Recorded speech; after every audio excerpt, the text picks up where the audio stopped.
बच्चा पांडे जी से आप खुद पूछिए और जनता से पूछिए, जनता बता देगी।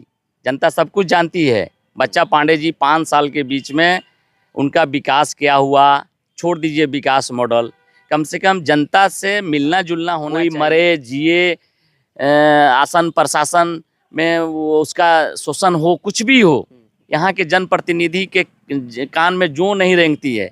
लेकिन मैं जीतूंगा तो मैं जनता के दरवाजे पहुंचूंगा और वहां पहुंच करके उनका दरवाजा खटखटाया, कहूंगा कि आइए बैठिए और बैठ के अपना काम तैयारी करेंगे। ये स्पष्ट है, चूँकि हम कई बार चुनाव लड़े हैं।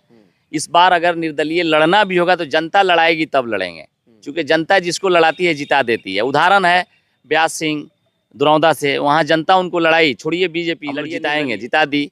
ओम प्रकाश यादव जी को जनता ने कहा कि आप निर्दलीय लड़िए, ओम प्रकाश जी ने कहा कि हम नहीं लड़ेंगे, लड़ने की स्थिति में नहीं है। तो जनता ने कहा कि आपका चुनाव हम लोग लड़ेंगे। तो जनता जब ये पांडे का जरा सा स्थिति बहुत ठीक ठाक नज़र नहीं आ रहा है जनता के बीच में। अब टिकट तो आला कमान के हाथ में होता है, आला कमान किसी को भी दे सकता है। लोकप्रिय बिहार की लोकप्रिय नेत्री श्रीमती हिना साहब भी मजबूती से हैं और हम उनको चुनाव में मदद किया, साथ में रहे, हर चुनाव में रहते हैं। इस चुनाव में भी थे, पिछले 20-25 साल से हम उनके साथ रहते हैं। लोकसभा के चुनाव में, विधानसभा हम लड़ते हैं लेकिन लोकसभा में हम उनके साथ रहते हैं। तो इस उम्मीद से हम भी हैं कि चलिए मैडम जहां गई हैं तो वहां मेरा भी कुछ एडजस्टमेंट हो सकता है।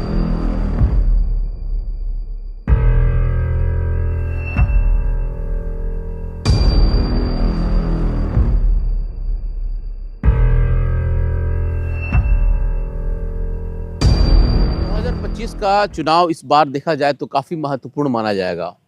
हालांकि इस बार का जो चुनाव है वो बिहार के भविष्य को तय करेगा, क्योंकि इस बार जिस तरीके से यानी कि देखा जाए तो एक तरफ जहां एनडीए है वहीं दूसरी तरफ महागठबंधन, लेकिन जन स्वराज भी इस बार जो है कि बिहार में अपना जो हाजिरी लगा चुका है और इस बार वो चुनौती भी साबित हो सकता है। हालांकि ये बातें मैं आज इसलिए कह रहा हूँ क्योंकि आज हमारे साथ जो नेता हैं ये लगभग देखा जाए तो कांग्रेस के साथ साथ जेडीयू को भी बखूबी समझते हैं और एक बार बड़हरिया से ये चुनाव भी लड़ चुके हैं, काफ़ी एक्टिव भी रहते हैं और इनके एक्टिवेशन का नतीजा है कि एक बार फिर से 2025 की तैयारी में लग चुके हैं। हालांकि क्या कुछ इनका एजेंडा होगा, क्या पार्टी से टिकट मिलेगी या फिर से एक बार ये निर्दलीय लड़ेंगे, इन सारी चीज़ों को समझने के लिए हम हैं रिजवान साहब के साथ। बहुत स्वागत है आपका। बहुत बहुत धन्यवाद आपका, आपके चैनल को, आपके सब्सक्राइबर्स को, आपके श्रोता को। बिल्कुल रिजवान जी, सबसे बड़ी बात है कि जिस तरीके से आप अभी एक्टिव नज़र आ रहे हैं, तो क्या लग रहा है कि फिर से एक बार आप तैयारी में हैं क्या? जी, हम तैयारी में तो हमेशा रहते हैं और तैयारी हमारी होती रहती है। हमेशा हम जनता के साथ रहते हैं, जनता के सवालों से जूझते हैं, जनता के लिए खड़े मिलते हैं। ये तो हम तो, चूँकि मेरा कोई प्रोफेशन है नहीं, कोई ठीका ठंडा इधर उधर लंद फंद देवानंद ये सब कुछ हम करते उरते नहीं हैं। शुद्ध रूप से पॉलिटिक्स करते हैं, शुद्ध रूप से जनता की भलाई के लिए हम बढ़ते हैं, चलते हैं और करते रहते हैं। तो इसलिए कोई प्रोफेशन है नहीं कि हम कुछ छोड़ करके दूसरे काम में लग जाएंगे, ऐसा कुछ है नहीं। तो इसलिए इसमें तो जाहिर सी बात है कि चुनाव लड़ने का तो मेरा मन रहता ही है भी, लेकिन फर्स्ट प्राथमिकता ये होगी कि हम किसी गठबंधन से चुनाव लड़ेंगे।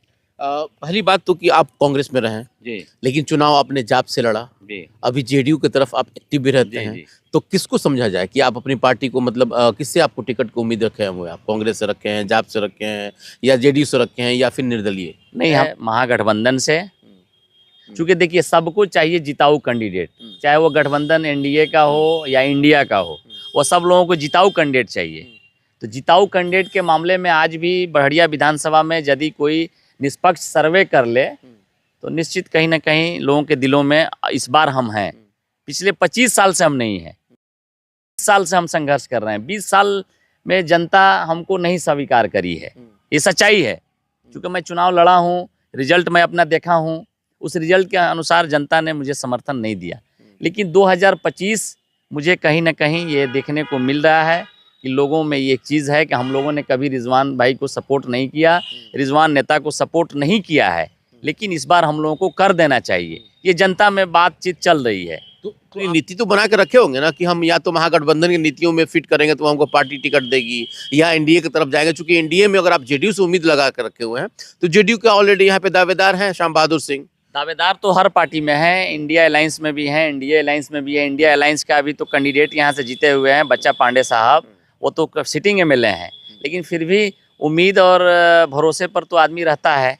और हमको जहाँ तक उम्मीद है कि हमको इंडिया एयरलाइंस से टिकट मिलना चाहिए। इंडियन लाइन से कैसे मिल जाएगा? काम कर रहे हैं आप? काम तो कर रहे हैं, हमने तो काम किया, पिछले चुनाव में भी किया, हर जगह किया और आज भी लगे हुए हैं। तो इंडिया एयरलाइंस में राजद है, इंडिया कांग्रेस है। एयरलाइंस में राजद, कांग्रेस, कम्युनिस्ट, माले ये सारी पार्टियां हैं। और सिवान की लोकप्रिय, बिहार की लोकप्रिय नेत्री श्रीमती हिना साहब भी मजबूती से हैं और हम उनको चुनाव में मदद किया, साथ में रहे, हर चुनाव में रहते हैं।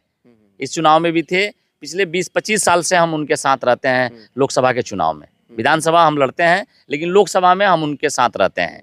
तो इस उम्मीद से हम भी हैं कि चलिए मैडम जहाँ गई हैं तो वहाँ मेरा भी कुछ एडजस्टमेंट हो सकता यानी है। कि राजद से आप राजद से हाँ, उम्मीद पाले हुए उम्मीद पाले हैं। कौन तो फिर राजद से उम्मीद पाले हैं तो उसका ऑलरेडी विधायक यहाँ पे बच्चा जी पांडे हैं। बच्चा जी पांडे का जरा सा स्थिति बहुत ठीक ठाक नजर नहीं आ रहा है जनता के बीच में। अब टिकट तो आला कमान के हाथ में होता है, आला कमान किसी को भी दे सकता है, बच्चा पांडे को भी दे देगा, कोई दिक्कत नहीं है। लेकिन रिजवान जी की ईमानदारी से हम अगर आपसे बात करें हैं तो पार्टियां मतलब कैंडिडेट देख लेती हैं अपना, मान लेते हैं कि उनका जीता हुआ कैंडिडेट है, पहले से सिटिंग विधायक है उनके, तो अपने विधायक का टिकट काट करके और अगर आपको दे रही हैं तो कहीं ना कहीं एक तरह से एक विरोध नहीं होगा क्या? अंदर विरोध नहीं हो सकता है क्या? नहीं, विरोध क्या होगा? विरोध हर आदमी का टिकट कटता है तभी किसी को मिलता है। ऐसा नहीं है कि बिना टिकट काटे किसी दूसरे को दे दिया जाए। किसी ना किसी का टिकट कटता है तो किसी को मिल जाता है। तो टिकट काटने के बाद कोई खास विरोध नहीं होता और विरोध में भी वो चीज़ देखा जाता है, जातीय समीकरण, सामाजिक समीकरण, हर समीकरण का ध्यान में रख करके पार्टी फैसला लेती है। तो आपका जातीय समीकरण क्या है, सामाजिक समीकरण क्या है, ये सब चीज़ लोग देखते हैं। तो आप तो अक्सर जमा खान साहब के साथ नजर आते हैं, चूंकि अभी जेडीयू के मंत्री हैं वो, और आप अभी महागठबंधन की बात कर रहे हैं, तो महागठबंधन के लिए आप कहीं सेट तो बैठ नहीं रहे हैं, या तो सेट बैठ रहे हैं आप इंडिया मतलब इंडिया गठबंधन के लिए, नहीं तो निर्दलीय। तो फिर निर्दलीय तैयारी क्यों नहीं कर पा रहे हैं आप? निर्दलीय हम नहीं तैयारी करेंगे, ये स्पष्ट है। चूँकि हम कई बार चुनाव लड़े हैं, इस बार अगर निर्दलीय लड़ना भी होगा तो जनता लड़ाएगी तब लड़ेंगे, क्योंकि जनता जिसको लड़ाती है जिता देती है। उदाहरण है ब्यास सिंह दुरौदा से, वहाँ जनता उनको लड़ाई, छोड़िए बीजेपी, लड़िए निर्दलीय, हम लोग जिताएंगे, जिता दी। ओम प्रकाश यादव जी को जनता ने कहा कि आप निर्दलीय लड़िए, ओम प्रकाश जी ने कहा कि हम नहीं लड़ेंगे, लड़ने की स्थिति में नहीं है। तो जनता ने कहा कि आपका चुनाव हम लोग लड़ेंगे। तो जनता जब ये तय कर ले, जनता संकल्पित हो जाए कि हम लड़ेंगे, तो जनता जिता देती है, जनता मंजिल पर पहुंचा देती है। तो इस बार का मेरा जो निर्दलीय का चुनाव होगा वो जनता के डिमांड पर होगा। जनता, पब्लिक, आवाम, नौजवान, छात्र, किसान अगर कहेंगे, आएंगे खुल के सामने से और बोलेंगे कि लड़िए तो लड़ेंगे, नहीं बोलेंगे तो हम चुनाव निर्दलीय नहीं लड़ेंगे। मुद्दा क्या ये होगा? ऐलान है। बढ़िया का मुद्दा क्या होगा? बढ़िया का मुद्दा यही होगा कि आज जितने जनमानस का कोई काम नहीं हो रहा है, जन सरोकार से इन प्रतिनिधि लोगों का कोई मतलब नहीं है भाई साहब। कोई मरे जिए, आसन प्रशासन में वो उसका शोषण हो, कुछ भी हो, यहाँ के जनप्रतिनिधि के कान में जो नहीं रेंगती है। लेकिन मैं जीतूंगा तो मैं जनता के दरवाजे पहुँचूंगा और वहाँ पहुँच करके उनका दरवाज़ा खटखटाए, कहूँगा कि आइए बैठिए और बैठ के अपना काम बताइए, काम बताइए और काम करवाइए। तुरंत अधिकारियों को निर्देशित करेंगे, विधायक निर्देशित करेगा कि आप ये काम कर दीजिए, ये काम इनका है ये करिए, ये काम इनका है ये कीजिए। मैं हर द्वार घूमूंगा चुनाव जीतने के बाद और लोगों का काम उनके दरवाजे से बैठ के करवाऊंगा भाई साहब। और मेरे अंदर जज्बा और ये चीज़ें हमेशा रही हैं कि हम लोगों का सेवा करें, आज भी करते हैं, बिना पावर का, बिना पद का, बिना चीज़ों का हम करते हैं। तो कल तो अगर जनता हमको पावर दे देगी, ये जनता का पावर है, ये ट्रांसफ़र जहाँ कर दे हो जाता है। अगर ये पावर वहाँ से हटा के हमको ट्रांसफ़र कर दे तो हम पावर वाले हैं। पावर वाले कोई व्यक्ति होता नहीं है, जनता का जिसमें समूह हो जाए, जनता जिसके पक्ष में गोलबंद हो जाए, जिसको अपना हीरो बना दे, अपना आइडियल बना दे, अपना लीडर बना दे, वही पावरफुल है। तो ये पावर कहाँ है? जनता के पास है। अगर ये जनता दे देगी पावर तो निश्चित तौर से जनता का शोषण, जनता का जो पूछने वाला कोई नहीं है। हम 24 घंटा में 4 घंटा हम सोएंगे भाई साहब, 20 घंटा काम करेंगे। ये मैं आपके चैनल के माध्यम से, मोदी जी की तरह नहीं, बढ़िया के रिजवान की तरह। हाँ, ये रिजवान बोल रहा है कि 20 घंटा मैं काम करूंगा, 4 घंटा सोऊंगा और मैं ये करके दिखाऊंगा। अच्छा, अगर एक बढ़िया के नाते, आप चूंकि बढ़िया के मतलब आवाम हैं, तो इसके नाते यहाँ के जो वर्तमान विधायक हैं बच्चा पांडे, उनको क्या कहेंगे आप? जिस तरीके से उनके बारे में आपने कहा कि कोई बहुत बड़ा काम नहीं किया उन्होंने, तो उनको क्या लग रहा है, आपकी नज़र में क्या हो सकता है? बच्चा पांडे जी से के बारे में आपने कहा कि कोई बहुत बड़ा काम नहीं किया उन्होंने, तो उनको क्या लग रहा है, आपकी नज़र में क्या हो सकता है? बच्चा पांडे जी से आप खुद पूछिए और जनता से पूछिए, जनता बता देगी। जनता सब कुछ जानती है। बच्चा पांडे जी 5 साल के बीच में उनका विकास क्या हुआ, छोड़ दीजिए विकास मॉडल, कम से कम जनता से मिलना जुलना होना चाहिए, वो भी नहीं हुआ। जनता के साथ संबंध बना के रहना चाहिए। काम हो नहीं हो, किसी का काम आईजीएमएस में हो, किसी का पीएमसीएच में, किसी का एनएमसीएच में, किसी का एम्स में, पटना के अस्पतालों में लोग भाई साहब दम तोड़ दे रहे हैं, लेकिन किसी का कहीं एडमिशन नहीं हो रहा है। पता कर लीजिएगा। आखिर आप किस काम के प्रतिनिधि हैं भाई साहब?